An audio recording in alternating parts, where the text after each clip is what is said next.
Take 7.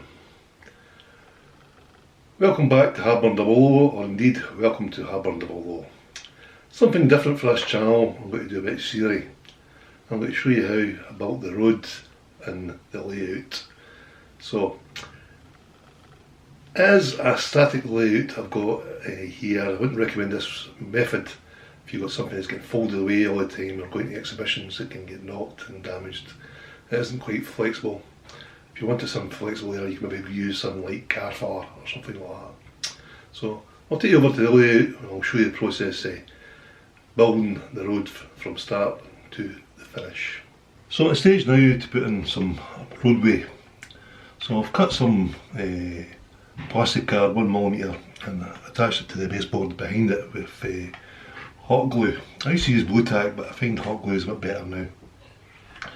So it's 6mm high. I've taped off the base for the engine shed as well, so we don't get it contaminated with the mixing liquid makeup. The mixing liquid makeup is going to be kiln dry sand, PVA glue, all mixed in with a bit of grey tile grout. So we'll head over, I'll get a mix made up and we'll start pouring it. Put a bit of tile grout in there, around about half and half.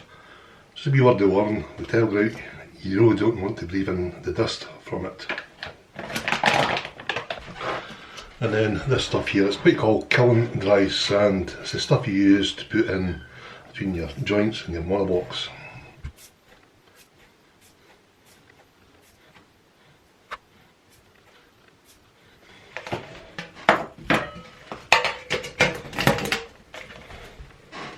Put the lid on, just get a little shake up to mix in the sand with the grout.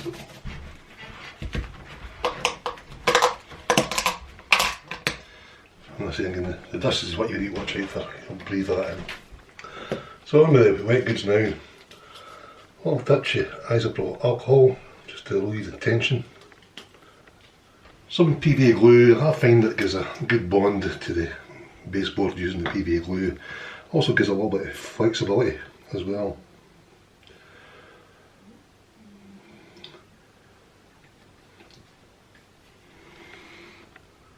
That's too much. That's perfect.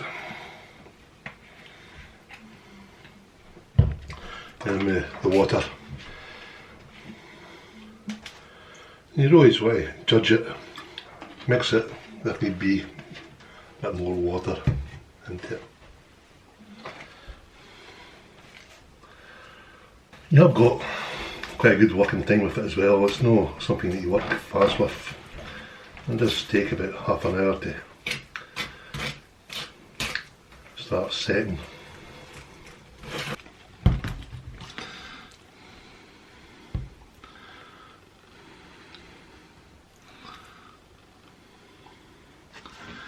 Just use the spoon, get in the nooks and crannies.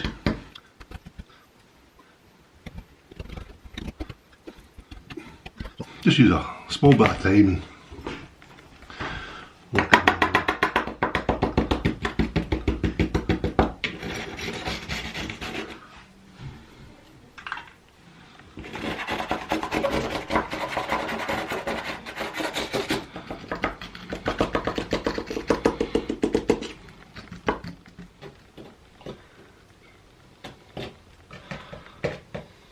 It's now been a little while since it's been laid, around about 2 hours. I'm going along with a scalpel blade just do the edges so we can get the forms out, and also marking the pavement as well, the joints for it. I use a scale rule. On average the paver is roughly 4 metres wide, so I'll put a marking at 4 metres and I'll put in a joint line on it as well. So one across this way here, I'll probably put 2 or 3 going down that way as well.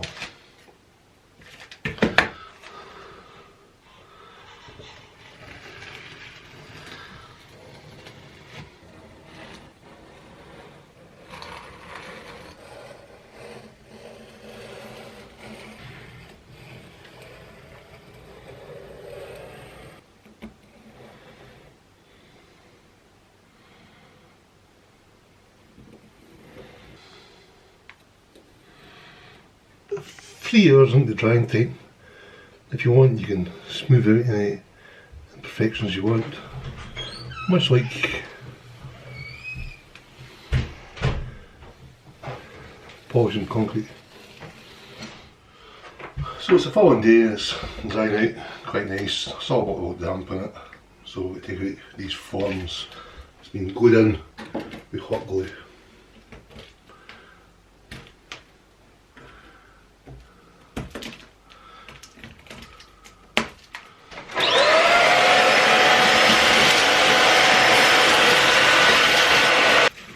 As for the little forms there's no one place for this bin.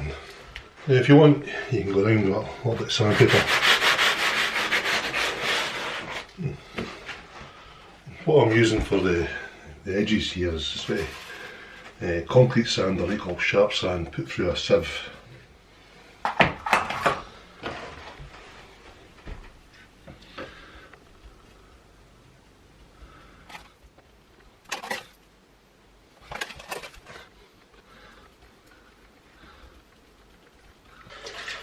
And just a little bit of water mixed with isopropyl alcohol to get it pre-wet.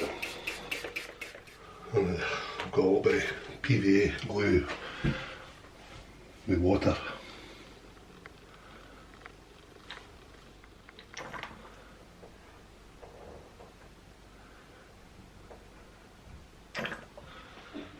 And this little part here, I'm going to do it with a fine gravel. Bring the gravel up to the top of the track, right through here. Not the best day for film, it's quite bright outside, but hopefully you can see it. I'll bring the camera around here.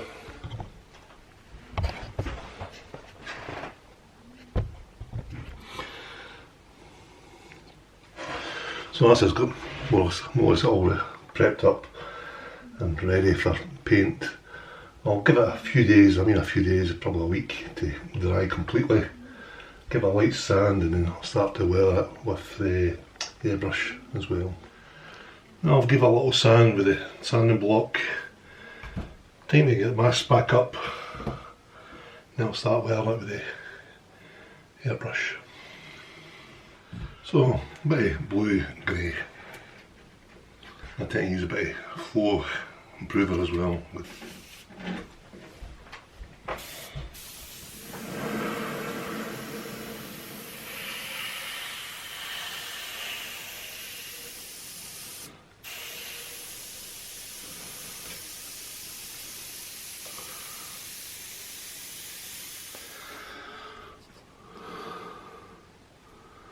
So there we have it, folks. I like Betty well, and need to do more, I'd do more as well, but I'm happy with that. So something a bit different there, folks. Hope you enjoyed it. If you did, put your thumbs up, get a like, and if you're not already done, please subscribe as well. I've got quite a few subscriptions, getting near the 500. Really pleased with it. So thanks for watching, folks. Back to the electronics, the next one, a bit of lighting for the new models on the railway. Bye.